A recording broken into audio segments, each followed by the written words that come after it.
Саламатсыздар ма? Бүгін математика сабағынан 108-ші сабақ 3-ші сынып.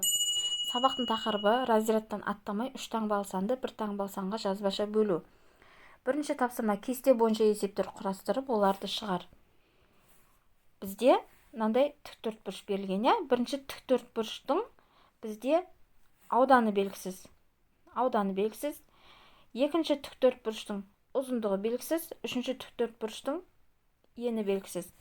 Енді біз ауданды табу үшін ауданның формуласы S тең A көбейту V. Ол дегеніміз 12-ні 8-ге көбейтеміз.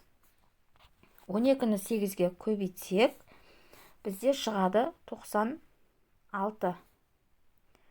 сантиметр квадрат. Келесі екінші тіктөртбұрыштың ұзындығы белгісіз. Енді ұзындығын табу үшін біз ауданды еніне бөлеміз. 480-ді 10-ға бөлеміз.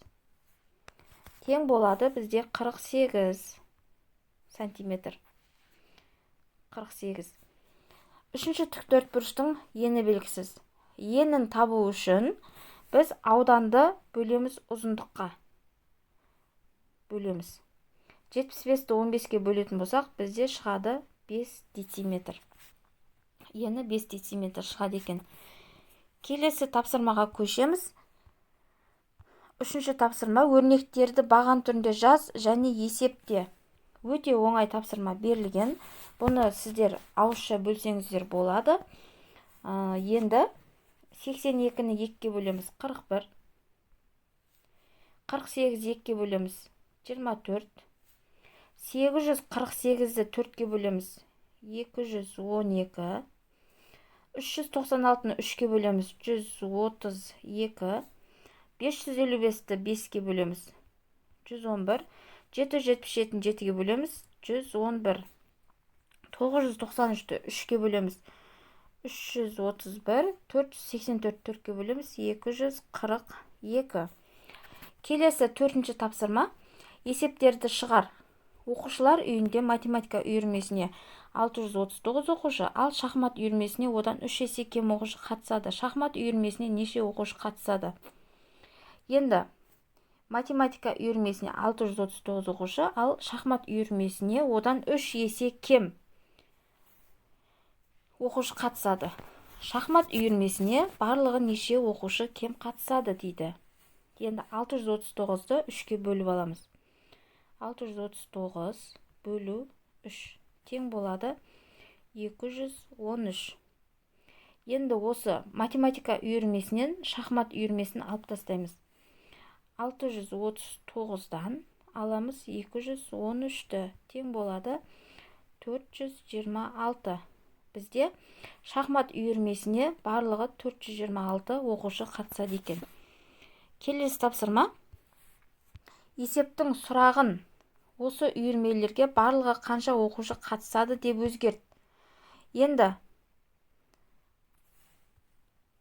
бұл жерде математика үйірмесіне 639, шахмат үйірмесіне 213. Енді барлығын қосқан кезде, екеуін қосатын болсақ, бізде 852 оқушы қатысады екен барлығы. Келесі тапсырма. Баған түрінде есепте дұрыстығын тексер. Бұл жерде де өте оңай қосу, азайту, бөлу, көбейту амалдары берілген. Сіздер баған түрінде дәптерге жазсаңыздар болады. Өткен тапсырма сондай. Мен сіздерге тек есептің мәнін айта кетейін. Біріншінің мәні 842. Екінші 628, үшінші 720, төртінші 963. Келесі 963-ті бөлеміз 3-ге. 321. 842-ні 2-ге бөлеміз 421. 87-ге 653-ті қоссақ 740. 488-ді 4-ге бөлеміз 122. 64-ті 2-ге бөлеміз 32. 424 2 көбейтеміз 848. 770-тен 659-ды аламыз. 111. 684 2 бөлеміз 342. Енді 6-шы тапсырмада көрсетілген массаны жинау үшін қай кіртасты және оның нешеуін алу қажет? Өрнектерді жаз. 5-шы тапсырманы мұқият орындап дәптерге көшіріп аламыз. Келесі көрсетілген массаны жинау үшін қай кіртасты және оның нешеуін алу қажет? Өрнектерді жаз дейді. Бірінші бізде 870 грамм берілген. 870-ті жинау үшін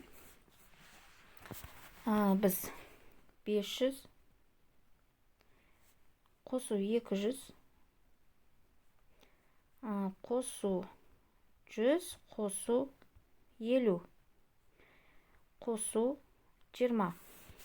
Мына екеуі 700, 800, екеуін қоссақ 70, бәрін қоссақ бізде 870 шықты. Келесі 758, 785. Екінші 500 қосу 200 қосу 50 қосу 20 қосу 10 қосу 5. 700, 750, 770, 780, 785. Барлығы 785 шықты. Келесі 355.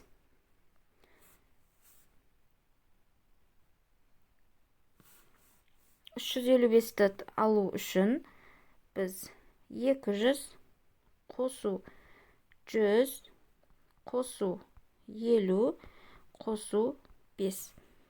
355 шықты. Дәптерге мұқият жазып аламыз.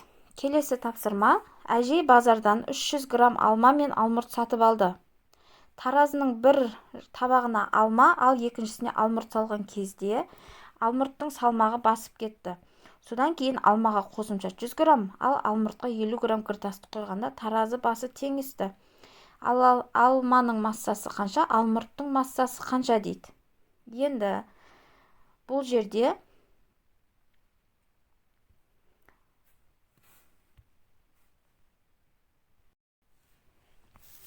жерде біз алма мен алмұрттың массасы 300 грамме, бір алма қосу бір алмұрт тең болады 300 грамм.